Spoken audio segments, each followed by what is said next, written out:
Hi there, Paul Kirtley here, and in this video I want to talk to you about winter wool layers, and specifically winter in the boreal. So winter in places where you're going to be in the boreal forest, the northern forest, and it's going to be cold, and the range of temperatures can be pretty wide. It can be around about 0 like it is today. It's February in northern Alberta. I'm above 54 degrees north in continental North America.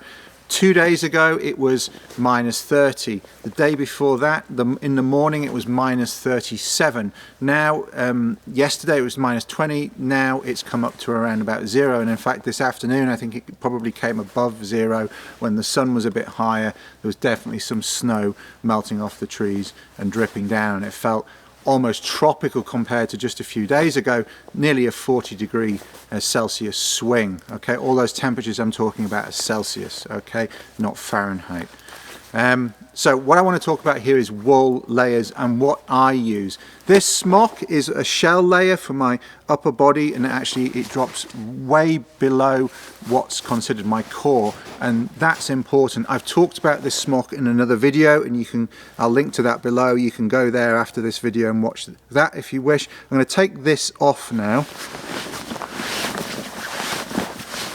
and we're going to talk about wool layers. Okay? And specifically wool, and that's something that's important to talk about right from the start, that we're talking largely about wool. Wool works really, really well in the cold, and there's a number of reasons for that. It's very insulative, okay, for the weight. It's very insulative. It's not the most durable garment in the world. You know, wool is typically loop stitch, woven in some way, or knitted, and it is easy to pull wool on spigots, on spruce trees and whatnot, like you can probably see around me here. So you don't want to be wandering around in the woods with just a wool outer on. I see people do that, and it's a mistake. Bit of an exception I'll talk to you about in a minute, but generally with these finer insulative wool layers, you want some sort of smock over the top. So it's another reason for having a cotton smock, is that it protects your wool layers. Also, that cotton smock traps a layer of air near to me on the outside of my clothing. The clothing itself also traps air, and you're much better off layering up rather than wearing one big garment of the same thickness. And generally you want at least 3 layers. I've got a 5-layer insulation system that I use, including a big overcoat that goes over the top if I'm stopped, okay? But here I'm going to talk about the wool layers that sit underneath my smock, okay? And I'm primarily going to talk about top layers because the bottom layers are similar, but I will also mention the bottom layers, okay? And I'm going to, don't get excited, I'm going to strip off. I waited until a warm day to do this talk. Okay, I've got a little toboggan here, a little sled. I'm going to pull that forwards without knocking the camera. Oh, maybe just knock the camera. I can just put my stuff there, okay. All right, okay, I've got braces, got nice wool pants under here on my lower body. Okay, these are Filson Mackinaws. They're quite expensive. I lusted after a pair for many years, and a few years ago, about 5 years ago, I finally bit the bullet and bought some Filson Mackinaws. Big Bills are also very good as well, and much less expensive than the Filsons. And you can also in thrift stores find wool pants sometimes.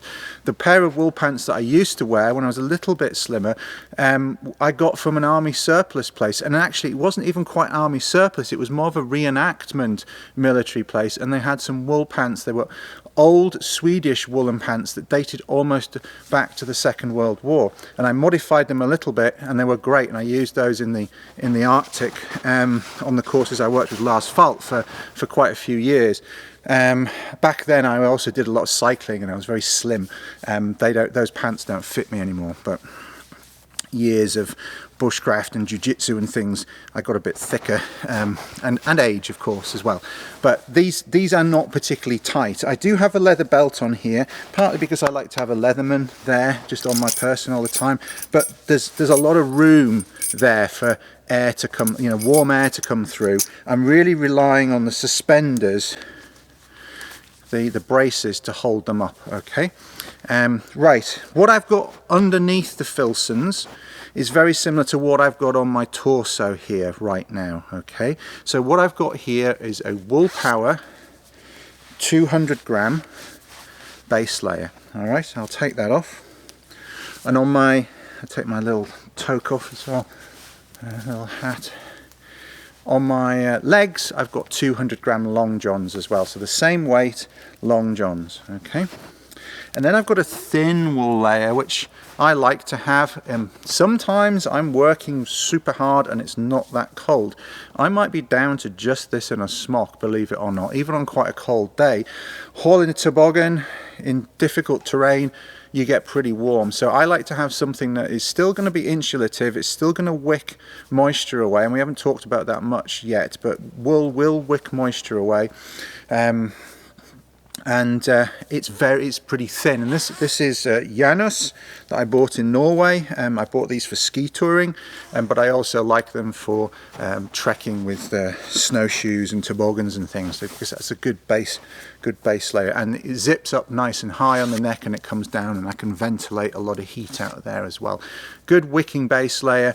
Wool gets slightly warmer when it takes on a bit of moisture. Ultimately, when it gets soaking wet, it's going to take a lot of heat away from your body, because water conducts a lot of heat away, and if you've got a garment that's full of water, all those air spaces are collapsed or they've been supplanted by water. So soaking wet wool is quite cold, and it's very heavy as well, but when wool gets a little bit wet, there's a kind of exothermic reaction that happens that gives out a bit of heat. So even if you sweat a little bit, you're still going to get some extra heat benefit even when you stop, before you start putting on extra layers. You don't want to get it soaking wet though. We're not talking about managing, you know, your temperature and your effort and things in this video. I'm really just talking about the layers, so you get an understanding of the system, how to manage them.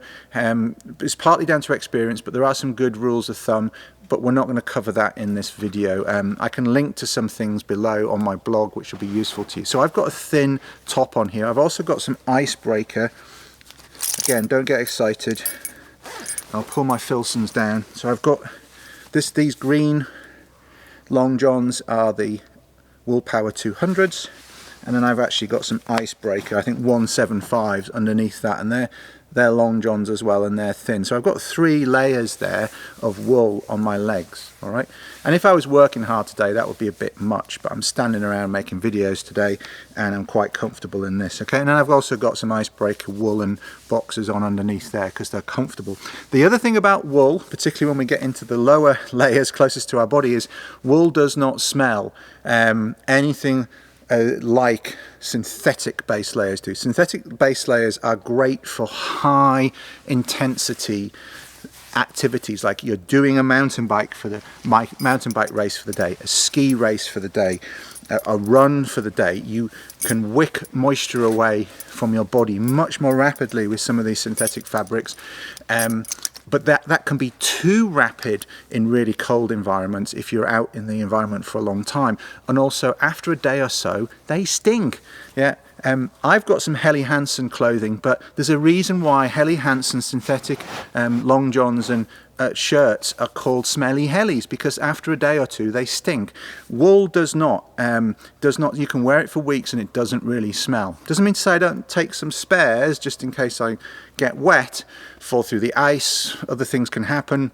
I do take some spares, but it's not because I want to change every day. I do take a few pairs of underwear because, you know, that can become a little bit insanitary if you don't change your pants for a few weeks, but fundamentally that doesn't smell. I've been wearing this for nearly a week and it doesn't smell at all. In fact, I can still smell the deodorant that I put on the first day, in the morning of the first day that we came out here.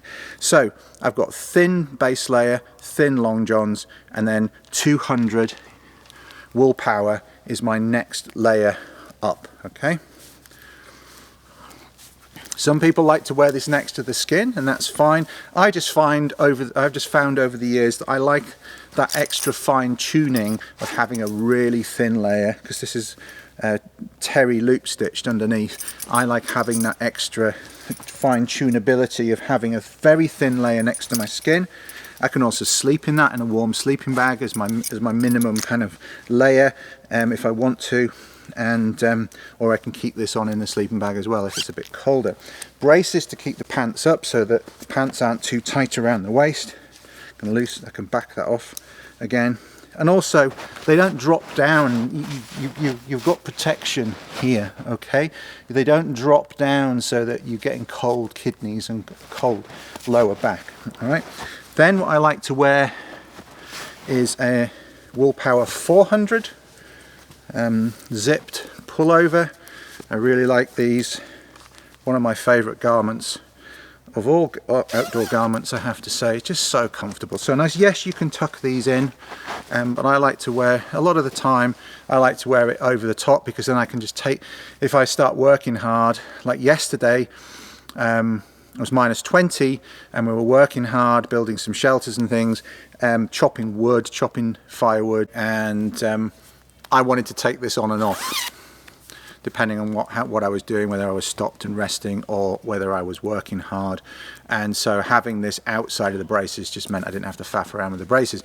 Other times when it's very cold and I know I'm not going to take this off, or it's less likely, I will wear it under the braces and tuck this in. There's enough room in these pants that I can do that. Again, flexibility, lots of room in winter clothing, and lots of flexibility in how you use it is important. And often this is enough for me, particularly if I'm active, even in cold conditions, under some sort of smock. But what I also have,